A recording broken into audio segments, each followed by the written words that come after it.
सदा. अरे काय चाललंय? Hello hello.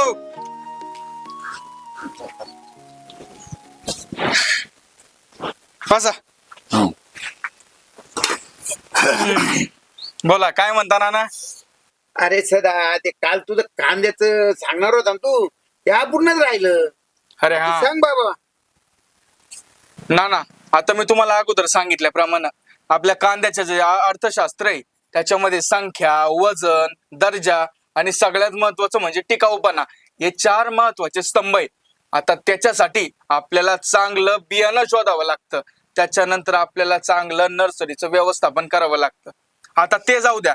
आता आपल्याला काय करायचंय तर रोपं लावायचेत आपल्या शेतामध्ये. हा टप्पा आपला चालू आहे.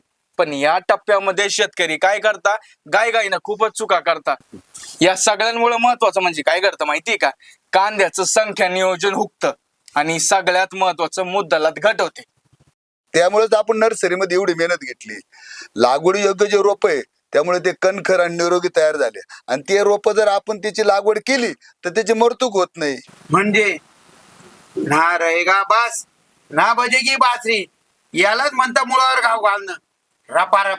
अगदी बरोबर नाना.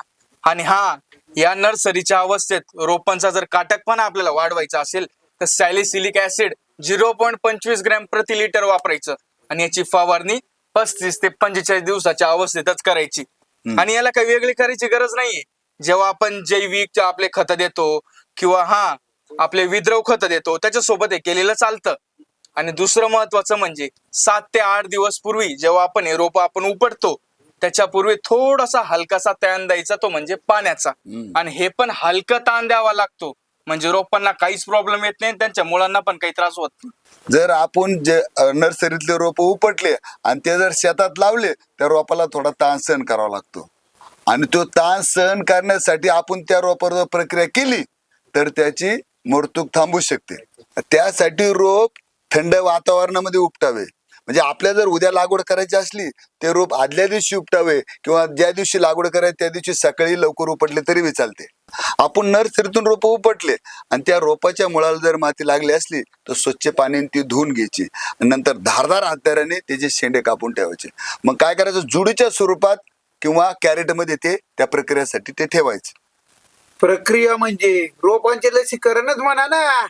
रपारप. अगदी बरोबर नाना. आता या रोपांवर प्रक्रिया 2 पद्धतीने होऊ शकते. पहिली म्हणजे रासायनिक. त्याच्यामध्ये आपण रासायनिक कीटकनाशक, रासायनिक बुरशीनाशक वापरू शकतो. आणि दुसरी म्हणजे जैविक, ज्याच्यामध्ये आपण जैविक कीटकनाशक आणि बुरशीनाशक वापरतो. पण आता या दोघी पद्धतींची माहिती घेण्यापूर्वी आपण सगळ्यात महत्वाचं शेतात काय काय पूर्वतयारी करायला पाहिजे ते जाणून घेऊ आपण. नाना, उपटून स्वच्छ केलेली रोपं आपल्याला लॉट स्वरूपात द्रावणामध्ये बुडायची आहे. त्याच्यात बुडायसाठी आपल्याला त्याची सोय पाहिजे आपल्याकडं. मग त्यासाठी आपल्याला एखादा हौद पाहिजे, एखादं पसरट भांड पाहिजे. नव्हे तर 200 लिटरचा ड्रम आडवा 1/3 कापायचा आणि त्या ड्रम मध्ये सुद्धा आपण ही प्रक्रिया करू शकतो. आणि नाना, लई शेतकऱ्यांकडे या पद्धतीची सुविधा नसते. मग ते काय करू शकता, त्यांच्या शेतामध्ये जिथं त्याने उपसा केलेला असतो म्हणजेच आउटलेट काढलेलं असतं तिथंच प्लास्टिकचा कागद टाकायचा आणि 200 ते 500 लिटर जेवढं पाणी बसल तिथंच हे सगळे त्यांचे रोप बुडवायचे. म्हणजे इच्छा असली तर मार्ग असतोच, फक्त करायची इच्छा पाहिजे. रपारप. आता कसं बोलले नाना, त्या डाळी त्या डाळी.